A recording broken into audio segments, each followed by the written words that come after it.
ibarat gini kan, ajaran Islam ini kan pesawat tuh canggih sekali. Nggih. Dia perlu landasan gitu. Betul. Nah, kalau orang tidak tahu landasan itu, Betul. bagaimana realitas yang dihadapi masyarakat? Betul. Ya dia nggak bisa landing, Betul. gitu kan. Nggih. Jadi ajaran-ajaran Al-Quran ini perlu kita konseptualisasikan dalam bentuk yang solutif, yang praktis. Ya, nah pemikiran tentang ini kan kita butuh. Ya. Bukan hanya satu bidang ilmu, tapi sudah multidisiplin, interdisiplin. Maka tadi saya tekankan, untuk anak-anak yang pintar, yang memang dikaruniai Allah kecerdasan yang tinggi, dia nggak bisa dididik dengan cara biasa. Nggih. Sayang ini potensi ini, dia harus dididik menjadi ulama, ilmuwan yang multidisiplin tadi. Nggih. GSI Channel, cerdaskan akal, iman, dan amal. Bismillahirrahmanirrahim. Assalamualaikum warahmatullahi wabarakatuh. Salam sahabat GSI Channel yang mulia. Ini kita ada di segmen yang penting, Bincang Tokoh. Dan hari ini Masya Allah, barakallah besar sekali kepada Gerakan Sekolah Impian. Kami kedatangan pembina, penasehat, guru saya, tamu yang agung. Ustadz Adian Husaini. Assalamualaikum Ustadz. Waalaikumsalam Masya warahmatullahi Allah. wabarakatuh. Nggak ada yang nggak kenal Ustadz Adian Husaini ya kayaknya ya. Bahwa beliau adalah tokoh besar, pemikir besar. Artikel beliau, tulisan beliau semenjak berprofesi menjadi seorang wartawan sampai aktif di dunia dakwah. Sampai sekarang kalian terakhir beliau aktif di dunia akademisi. Pegang program doktoral ya Ustadz ya? Ketua Program Doktor Pendidikan Agama Islam Masya Allah di Universitas Ibnu Khaldun. di Ibnu Khaldun Bogor. Dan sekaligus beliau masih tetap sebagai seorang penulis. Buku terakhir tadi berjudul apa Ustaz? Kalau yang terakhir ini yang tentang Indonesia Maju 2045. Kita lain kali akan bicara lebih dalam tentang buku ini. Buku ini artinya penting sekali untuk calon presiden. Ini buku cakep banget untuk pegangan nanti ketika mereka menjadi presiden. Apa sih yang harus dia lakukan di dunia pendidikan. Karena Ustadz Adian Husaini adalah tokoh penting dan terlibat langsung involve sebagai praktisi pendidikan, pemikir pendidikan dan usulannya betul-betul harus dipertimbangkan. Sahabat GSI Channel yang mulia, kita mau ngobrol bareng Ustadz Adian Husaini dan kita mau ngobrol-ngobrol tentang apa yang relevan tentang Al-Quran, tentang teknologi, tentang dunia pendidikan. Ustadz Adian Husaini, kita rasanya zaman sekarang ini berbeda kayak zaman dahulu. Di dinasti Abbasiyah, di Andalusia, yang namanya ulama itu ya ilmuwan. Mereka yang melahirkan teknologi, kita kenal Al-Batani, kita kenal Al-Khwarizmi. Kok jauh banget dengan kondisi sekarang itu, apa masalahnya Ustaz? Kenapa Al-Quran jadi jauh sekali dengan teknologi gak kayak zaman dulu Ustaz? Wah ini satu disertasi ini dianalisis.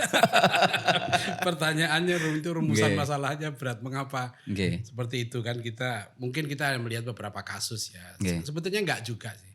Artinya cuma dulu tuh lebih masif ya. Karena dulu kan pendidikan itu tidak terpisah. Dulu umat Islam itu kalau standar pendidikannya dari kecil ya sudah Al-Quran, bahasa Arab, ya kan, lingkungan, tradisi ulamanya, tradisi ilmu, terutama budaya ilmu itu tumbuh. Jadi dulu kalau orang nyari ilmu itu ya betul-betul karena kecintaan ilmu supaya bisa ibadah pada Allah, jadi orang baik, bisa orang bermanfaat. Gitu. Jadi kalau orang dulu ngomong pendidikan ya ilmu agama gitu Ustaz ya? Kita dulu kan mengenalnya tidak, ilmu itu kan dulu enggak ada pembagian tapi bukan dipisahkan dalam bentuk pendidikan. Enggak ada dikotomi.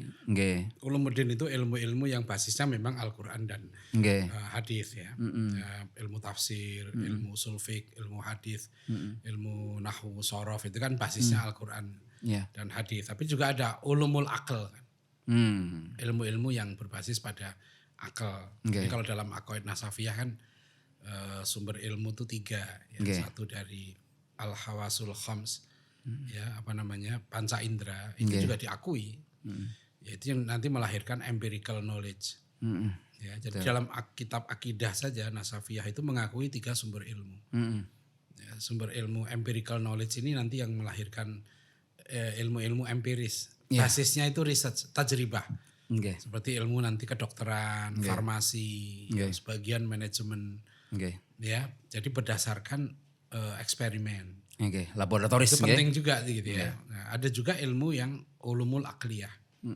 Itu yang melahirkan ilmu matematika, logika. Itu di situ.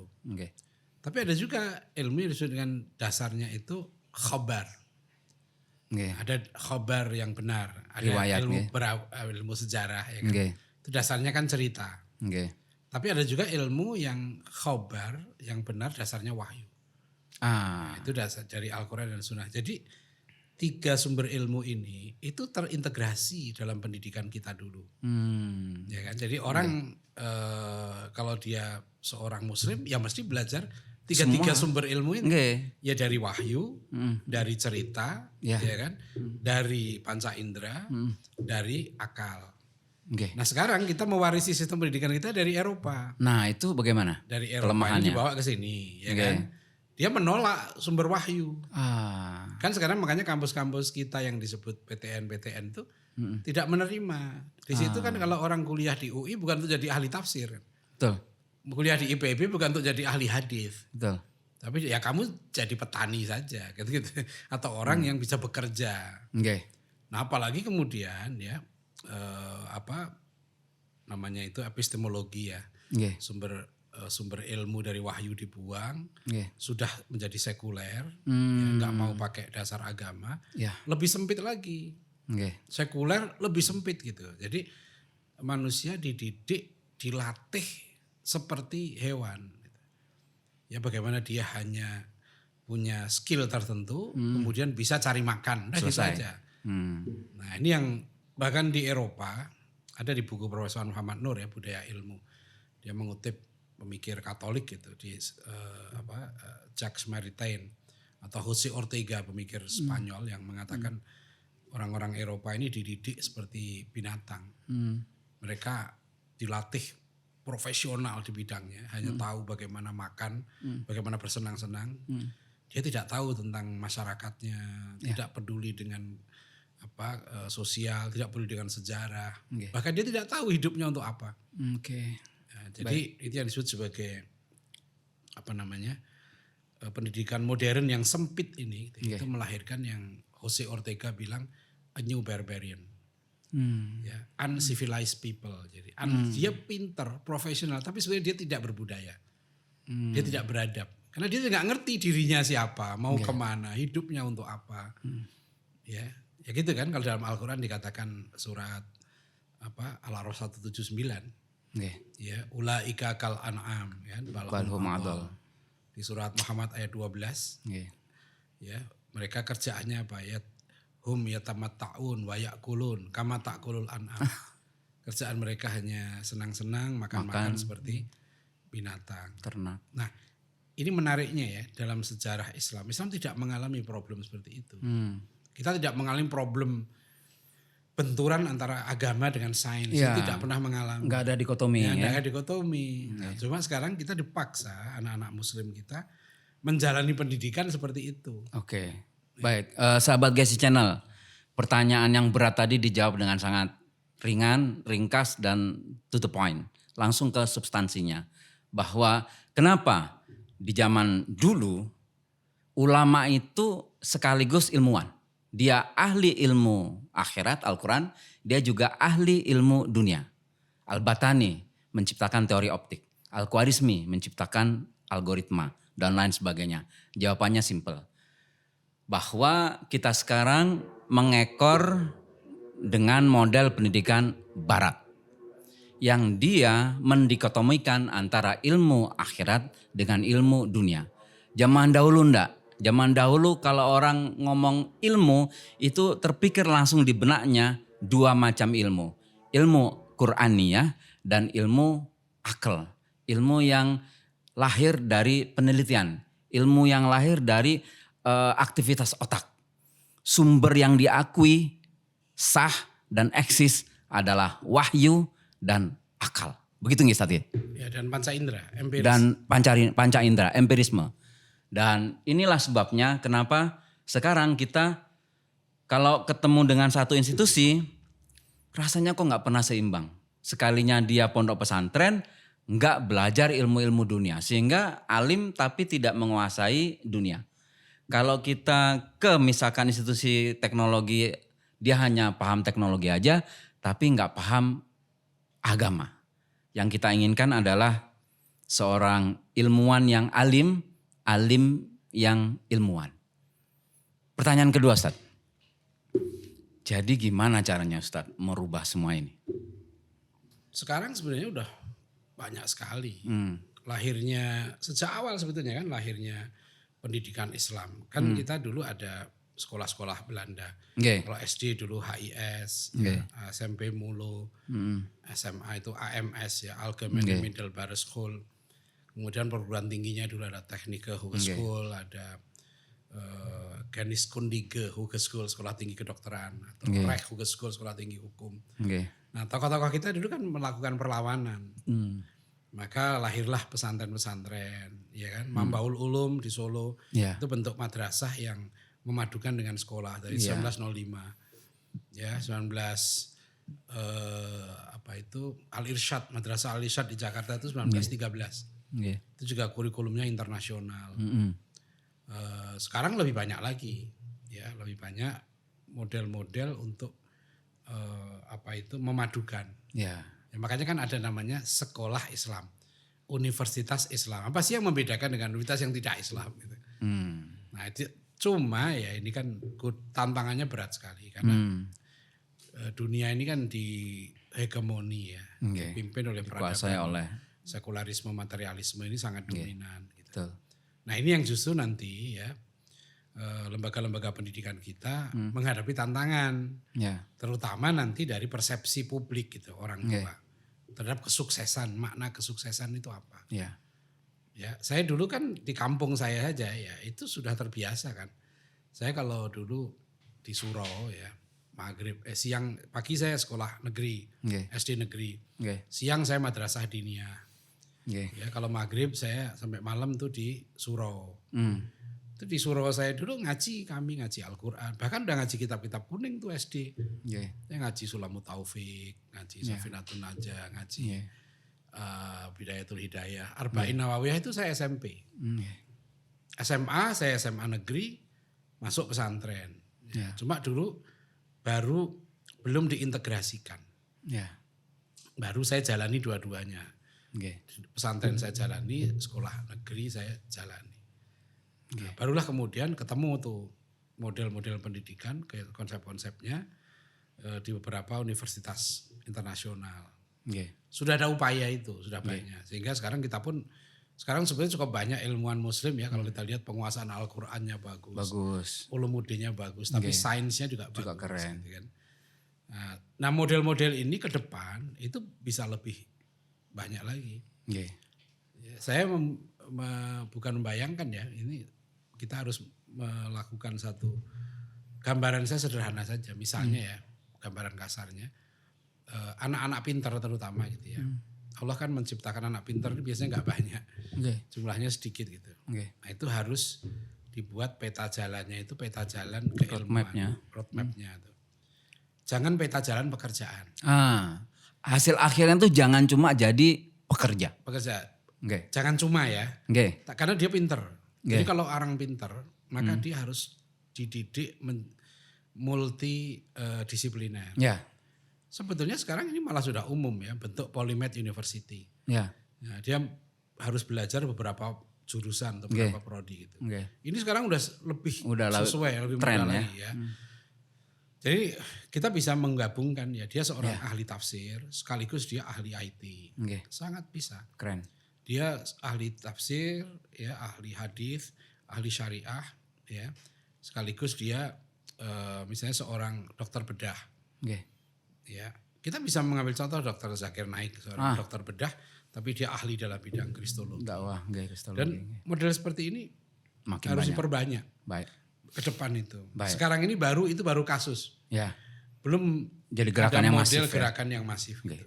Baik, Bisa. sahabat Gesi Channel, pertanyaan kedua adalah gimana caranya kita mengembalikan era kejayaan yang pernah dicapai oleh generasi terdahulu, yaitu dengan menggabungkan. Kata kuncinya adalah mengintegrasikan. Itulah sebabnya Sekolah Impian itu komit untuk mengintegrasikan Al-Quran dengan teknologi, karakter, dan bahasa. Ustadz Ardian Husaini adalah penasehat dan pembimbing kami untuk menjalankan kurikulum yang hebat ini. Dan sebetulnya kalau kita kembali kepada Al-Quran itu bukan lari kepada dunia seperti yang orang sangka. Contohnya tadi, walaqad dara'na li jahannama katsiran minal jinni wal ins lahum qulubun la yafqahuna biha wa lahum a'yunun la yubsiruna biha wa lahum adhanun la yasma'una biha ulaika kal an'am bal hum adall. Di sana Allah katakan, siapa yang masuk neraka itu adalah jin dan manusia yang enggak pakai matanya, enggak pakai telinganya, enggak pakai hatinya untuk apa? Mempelajari ayat-ayat Allah. Di sana tidak terkunci bahwa yang dipelajari itu cuma kitab suci. Tapi seluruh ayat Allah, dan ayat Allah itu ada dua. Yang tertulis adalah Al-Quran dan Kauniyah. Yang tidak tertulis, dan itu adalah alam semesta. Jadi ada perintah dari Allah untuk mempelajari matematika, biologi, geologi, dan tidak seharusnya itu dikotomi. Kamu belajar agama, maka ya agama tok. Kamu belajar ilmu dunia, ya dunia tok. Nabi menambahkan, siapa yang pengen dapat akhirat yang bagus, dia belajar. Siapa yang pengen dapat dunia yang bagus, ya dia harus belajar. Jadi jawabannya adalah, yuk semua lini pendidikan, praktisi, pemikir dan tokoh harus berjuang untuk memperbanyak gerakan yang masif, mengintegrasikan Al-Quran dengan semua bidang yang kita ketahui. Begitu nggih Ustadz nggih?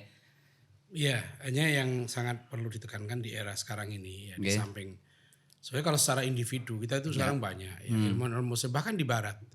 Di berbagai lembaga-lembaga pendidikan tinggi di barat kita bisa menemukan para profesor muslim, ahli IT muslim, ya kan, di perusahaan-perusahaan multinasional secara pribadi gitu.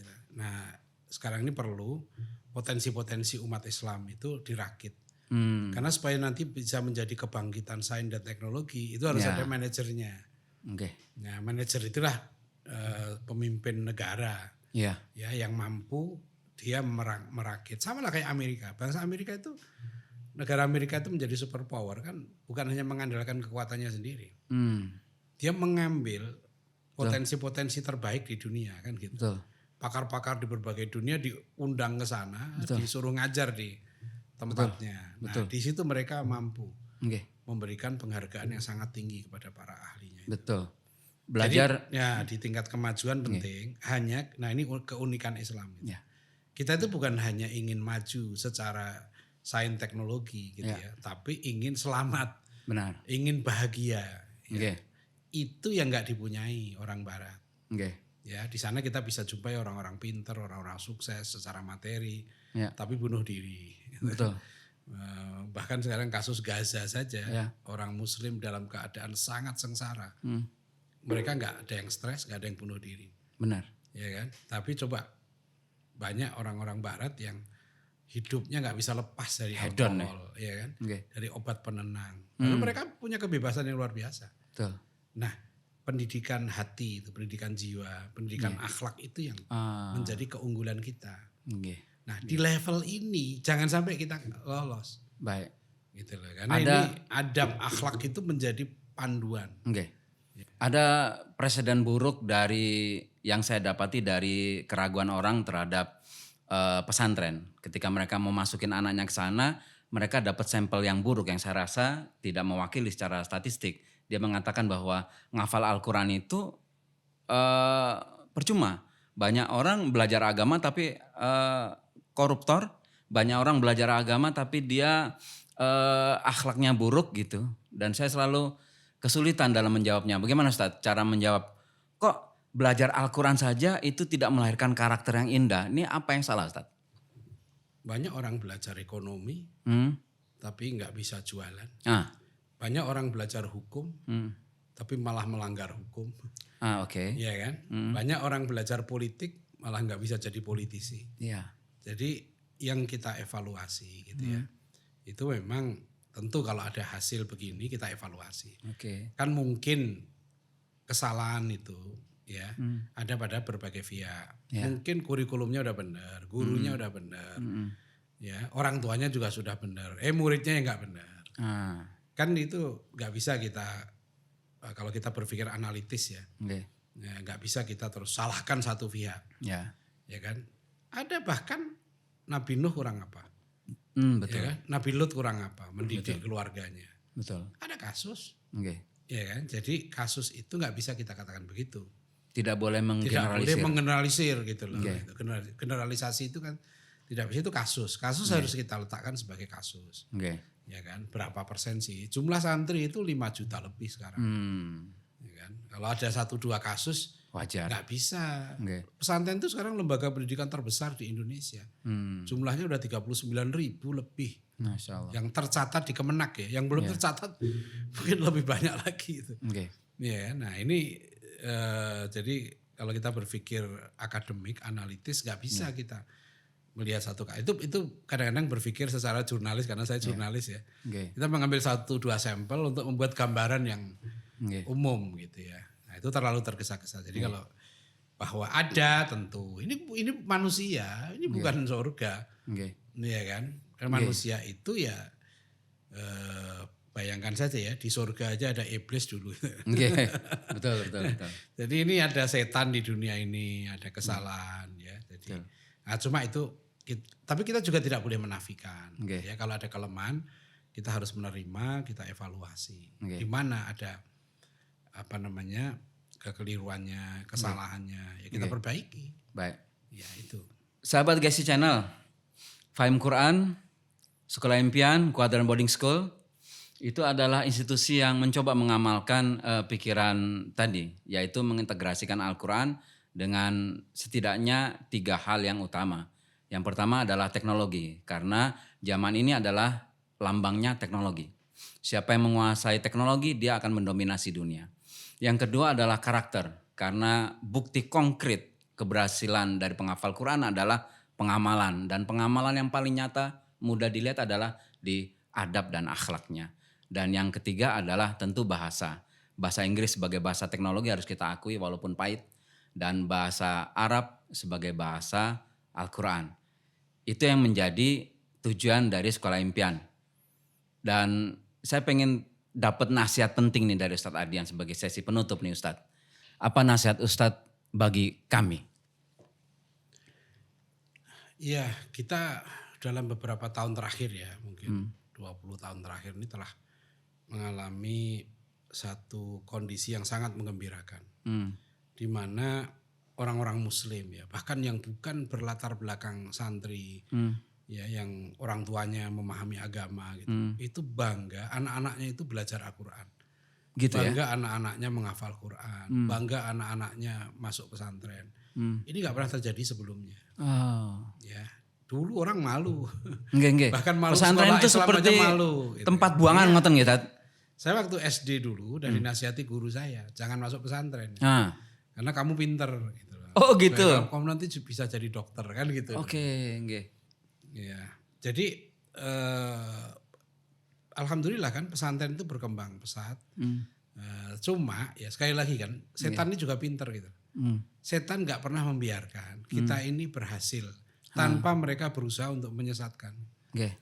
Di level keberhasilan kita itu selalu saja mereka membuat jebakan-jebakan. Ya, jadi ketika orang itu ramai kita menghafal Quran, bersyukur segala macam, dijebak di situ, puas diri di situ, sudah merasa hebat karena bisa menghafal Quran, padahal belum selesai di situ. Prosesnya belum selesai. Prosesnya belum selesai. Betul. Karena Al-Quran itu memang harus terwujud dalam tadi adab dan akhlakul karimah itu. Karena khuluquhu Al-Quran kan. Kata Aisyah radhiyallahu anha, akhlaknya Rasulullah itu Al-Quran gitu. Jadi Al-Quran itu mendidik kita gitu. Khususnya umat Islam kan untuk menjadi khairu ummah, umat yang terbaik. Al-Quran itu dasar ya untuk kita berpikir, untuk kita menjadi umat yang kuat, umat terbaik itu kan di situ. Betul. Makanya kalau Al-Quran tidak difahami, ya, kemudian dikontekstualisasi, jadi bukan hanya difahami. Misalnya contoh ya, ayat Innallaha yuhibbul ladzina yuqatiluna fi sabilihi shaffan ka'annahum bunyanun marsus gitu. Allah itu cinta kalau hambanya berjuang di jalannya dalam bentuk shaf yang teratur rapi. Nah, shaf itu apa maknanya dalam konteks sekarang? Orang sekarang berperang misalnya itu pakai tombol aja sekarang. Nah, shaffan dalam bidang pemikiran seperti apa gitu. Nah, itu perlu ada kontekstualisasi. Makanya penting sekali memahami tadi. Memahami IT sebagai jalan untuk memahami perkembangan situasi dan kondisi yang sekarang. Betul. Untuk nanti ibarat gini kan, ajaran Islam ini kan pesawat tuh canggih sekali. Dia perlu landasan gitu. Betul.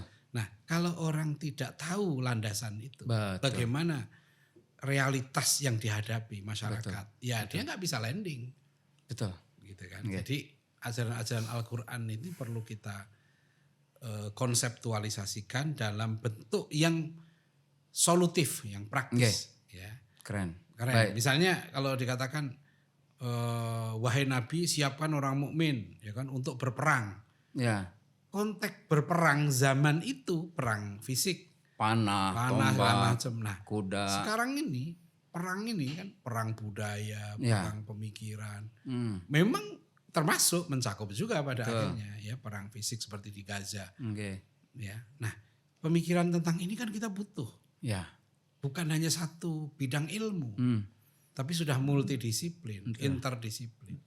Maka tadi saya tekankan untuk anak-anak yang pintar, yang memang dikaruniai Allah kecerdasan yang tinggi, dia nggak bisa dididik dengan cara biasa. Sayang ini potensi ini, dia harus dididik menjadi ulama ilmuwan yang multidisiplin tadi. Insya Allah. Terima kasih Ustaz Adian. Nasihatnya sangat berharga sekali dan sahabat GSI Channel bisa kita simpulkan nasihat yang paling penting yang mampu saya tangkap. Tentu kalimat beliau luas dan dalam, tapi sebatas yang bisa saya tangkap adalah yang pertama, harus memahami betul bahwa Al-Quran itu adalah pondasi, dasar. Laqad anzalna ilaikum kitaban fihi dzikrukum afala ta'qilun. Al-Anbiya ayat 10 mengatakan Allah sudah menurunkan Al-Quran. Yang di dalam Al-Quran terdapat sebab-sebab kemuliaan kalian. Nah maka Al-Quran itu nggak boleh cuma dibaca. Tidak cukup cuma dihafal. Tapi juga mesti dipahami. Dan kemudian dimaknai secara kontekstual dengan apa yang kita hadapi sekarang. Dan makanya tidak boleh berhenti dengan membaca Al-Quran saja, tidak boleh berhenti dengan menghafal Al-Quran saja, tetapi harus memahami dan kemudian mengamalkan dan kemudian mengajarkan. Maka penting sekali untuk kita melanjutkan pendidikan anak-anak ini ke arah yang paling penting, yaitu mengawal umat dalam dunia pemikiran, menjadi seorang ilmuwan, menjadi seorang akademisi, sehingga nanti lahir dari universitas-universitas dan sekolah-sekolah tinggi ini calon ayah dan ibu yang akan mendidik anak sesuai dengan mindset Al-Quran. Ini sesi yang sangat penting sekali. Insya Allah kita akan melanjutkan dalam mungkin perjumpaan-perjumpaan berikutnya dengan topik-topik yang lebih seru. Jangan luput, saksikan kami di GSI Channel. Demikian, wassalamualaikum warahmatullahi wabarakatuh.